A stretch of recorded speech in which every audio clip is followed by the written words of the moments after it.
Bapak Ibu sekalian, saya langsung saja untuk menjelaskan sedikit terkait dengan di butir 12.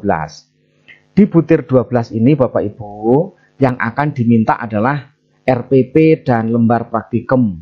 Nah ini karena banyak pertanyaan yang sudah mendesak, saya dulukan. Kemarin baru sampai butir 6, selanjutnya nanti butir 7, butir dan seterusnya akan saya sampaikan semuanya satu persatu. Hanya saja mungkin ini mana yang dibutuhkan secepatnya karena ini sudah sekalian sambil pelaksanaan pembinaan di sekolah sehingga saya dulukan ini. Bapak Ibu sekalian, kenapa pentingnya ada LKS atau lembar praktikum? Ini benar-benar siswa harus aktif. Ini sesuai dengan ketentuan RPP. Sekali lagi Bapak Ibu, RPP itu ketentuannya ini Bapak Ibu ya, di butir 19.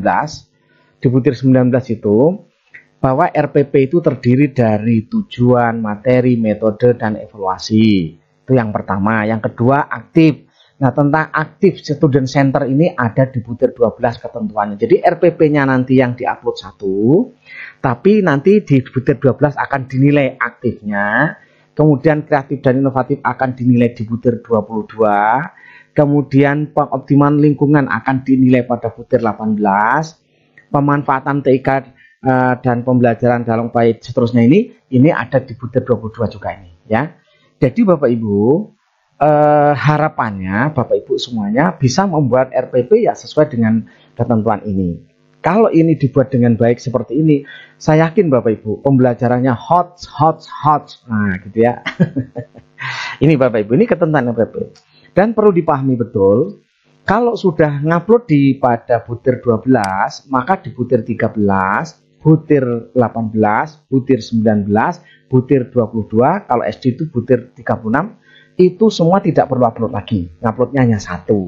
Diminta seperti itu, hanya 1. Artinya satu RPP nanti akan dinilai kalau di 12 yang diminta tentang pembelajaran aktif. Kalau di 13 yang diminta bukan pembelajaran aktif tapi penilaiannya bervariasi. Nih di 13 penilaian proses pembelajaran itu bervariasi. Nah, itu. Kemudian kalau yang di 18 itu tentang pemanfaatan lingkungan. Di 19 cara membuat RPP, kemampuan guru dalam membuat RPP, penyusunannya seperti apa.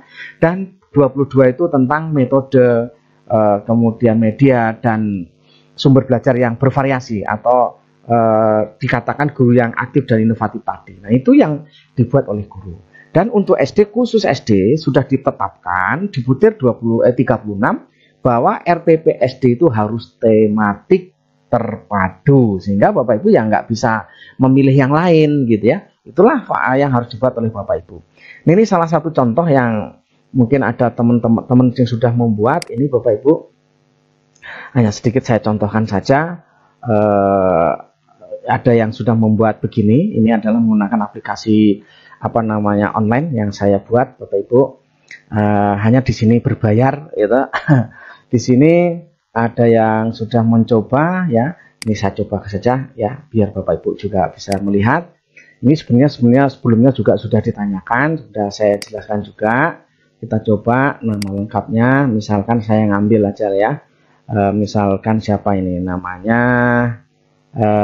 Rizna ini yang kemarin memesan ya, Bu Rizna ini. Oke, kemudian NIP guru, misalkan NIP saya aja karena saya nggak tahu ya, 1970 1008 12101. Nah itu, misalkan ini pakai NIP saya, bukan Bu Rizna ini ya.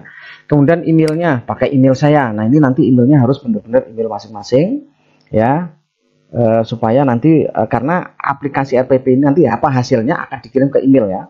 Jadi harus emailnya benar gitu. Nah, gmail ya .com. Nah ini maksudnya ya. Kemudian gmail.com. Ini misalkan seperti itu. Kemudian misalkan ngajar di kelas 3 semester 2 misal. Kemudian temanya Bapak Ibu dipilih tema di kelas 3 semester 2. Ini misal ya. Ini hanya contoh saja Bapak Ibu ya. Saya contohkan perkembangan teknologi. Ini misal ya, saya pilih itu. Kemudian subtema, berarti tadi kelas 3, kita cari yang kelas 3 di sini subtemanya. subtema di kelas 3 semester 2, subtema yang ke-7 perkembangan teknologi. Kita ambil yang ini ya, ini saja, misal saja ya, seperti itu. Kemudian berikutnya yang harus diisi adalah pembelajaran yang keberapa, yang keempat misalnya, atau kelima deh ya. Alokasi waktunya berapa? 120 menit ya. Ini bisa menggunakan HP untuk ngisinya Bapak Ibu ya. Kemudian muatan terpadunya, misalkan muatan terpadunya saya isi sama aja dengan ini, misalkan ya. Saya enggak, ini hanya untuk apa, ilustrasi saja Bapak Ibu, untuk mencoba gitu ya. Kemudian tujuan pembelajarannya harus mengikuti yang ABCD, nanti silakan baca sendiri. Bukan ini ya, saya sudah menyiapkan ini contoh apa namanya, tujuan pembelajaran yang sesuai ABCD gitu. Nah, misalkan seperti itu. Nah, ini ya, jadi ada 2 tujuan pembelajaran. Kemudian metode pembelajaran, ini yang perlu dipahami tadi. Metode pembelajaran itu harus bervariasi. Ini ada di butir 22. Misalkan kita menggunakan pembelajaran menggunakan discovery learning misalkan ya. Kemudian apalagi menggunakan tugas proyek misalkan ya, ada 2 supaya bervariasi, tidak hanya 1. Kemudian medianya menggunakan PPT, kemudian dengan gambar misalkan, kemudian jangan gambar ya, misalkan PPT saja. Untuk media yang TIK-nya kita menggunakan Google Classroom dan WhatsApp misal. Jadi medianya nanti media pembelajaran sudah ada 3, jadi bervariasi, sudah nggak hanya monoton 1 ya. Sumber belajar kita gunakan buku misalkan, kemudian apalagi bisa menggunakan, karena kita menggunakan TIK, kita menggunakan artikel misalkan dan YouTube. Nah, jadi udah ada 3 sumber yang kita ambil, yaitu media sebagai sumber dan media sebagai TIK sebagai media. Waktu kegiatan awal misalkan 15 menit misal saja ya. Kemudian selanjutnya Bapak Ibu melakukan ini, langsung saya membuka. Nanti silahkan dipilih, kalau cocok dipilih salah satu. Tapi kalau misalkan Bapak Ibu nggak cocok di antara yang ada, klik yang lainnya di situ, klik yang lainnya baru tulis di situ. Kalau misalkan cocok dengan yang ada ya silahkan pilih. Kalau cocok nggak cocok silahkan tulis murni tulisan Bapak Ibu ya. Saya biar cepat saja, kita langsung ngeklik yang sudah ada. Waktu kegiatan inti 90 menit misal.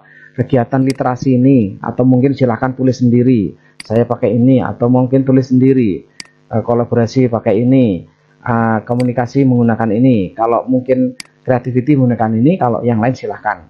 Penutupnya ada 3 kegiatan, yaitu untuk menyimpulkan, kemudian refleksi, dan yang terakhir kegiatan adalah pemberian tugas atau menginformasikan program-program untuk kegiatan. Kemudian aspek penilaian ini akan dinilai yaitu pada di butir 13 Bapak Ibu. Jangan hanya 1, mungkin sikap, pengetahuan, dan keterampilan kalau perlu. Kalau nggak perlu ya mungkin ada pengetahuan saja dengan sikap boleh. Kemudian teknik penilaian, kalau sikap ini ada 4 Bapak Ibu, ini observasi, jurnal, penelitian, dan itu saya menggunakan observasi saja. Kemudian untuk penilaian pengetahuan ada tes tulis, tes lisan, dan penugasan. Saya pakai penugasan misalnya.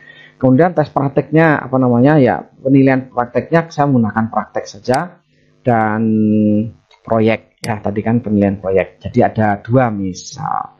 Tempat tanda tangannya Palembang misal ya, begitu. Berikutnya tanggal di sini bisa dipilih Bapak Ibu mau tanggal berapa, atau today sekarang. Kemudian tanda tangannya pilih, nanti tanda tangannya pilih Bapak Ibu sendiri ya. Tanda tangannya Bapak Ibu silahkan nanti di sini, misalkan saya pakai tanda tangan ini misalkan yang sudah remove background ya, kemudian upload ya, udah selesai Bapak Ibu. Nah kalau sudah tinggal kirim, nah seperti itu, selesai Bapak Ibu ya.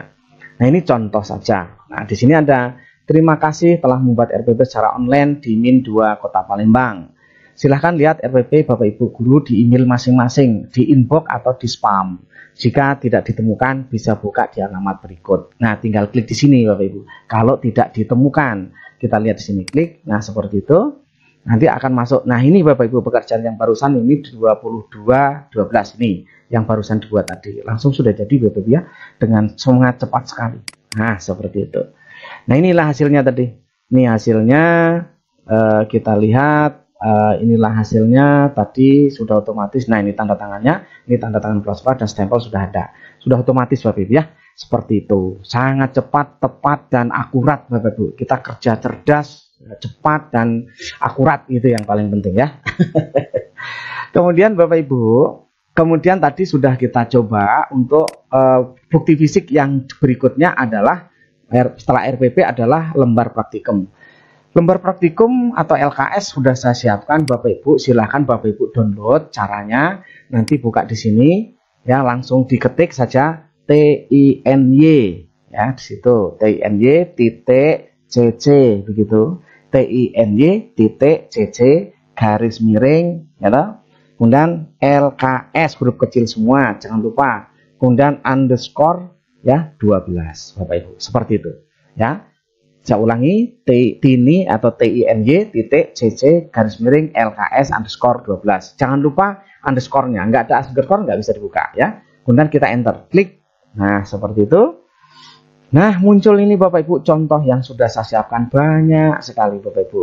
Nanti jangan tanya bagaimana downloadnya, maka diperhatikan dulu ini caranya Bapak Ibu ya, cara downloadnya. Klik kanan di sini, diklik salah satunya, klik kanan. Kemudian di scroll ke bawah ada tulisan download Bapak Ibu. Download, klik download. Nah, maka akan terdownload kayak gini. Nah, ini akan seperti ini. Atau klik di sini, klik download. Atau mungkin kalau mau download semua Bapak Ibu langsung di Ctrl A di sini, diklik di sini langsung Ctrl A juga bisa. Ctrl A begitu. Nah, gitu kan? Artinya semua akan ke blok, tinggal klik kanan. Nah, begitu. Nah, tinggal ada 10 yang dipilih ya Bapak Ibu ya. Tinggal download. Nah, gitu. Bisa langsung di-download semua juga bisa ya Bapak Ibu. Nah, kalau 10 nanti ketika mau download akan menjadi RAR seperti ini, membuat zip ya, membuat zip untuk 10. Jadi langsung dalam bentuk RAR, langsung 10 jadi 1. Nanti disimpannya dalam bentuk zip. Itu cara downloadnya. Mudah-mudahan bermanfaat bagi teman-teman nih yang jadi RAR tadi sudah ke download 10-10-nya. Bisa dilihat sendiri Bapak Ibu ya. Itu. Bagi teman-teman yang subscribe-nya kok masih berwarna merah, itu artinya belum subscribe. Bapak Ibu, saya bantu ini, mohon bantuannya juga ya. Diklik subscribe sehingga warna merah menjadi hitam, itu artinya sudah subscribe, dan seumur hidup hanya sekali subscribe itu. Subscribe itu gratis Bapak Ibu. Jangan berpikir kalau nanti subscribe terus sedot kuotanya, sama sekali tidak ya Bapak Ibu, tidak ada hubungannya dengan itu ya. Sekali lagi itu. Mohon bantuannya bagi teman-teman yang belum subscribe ya, ditunggu ya.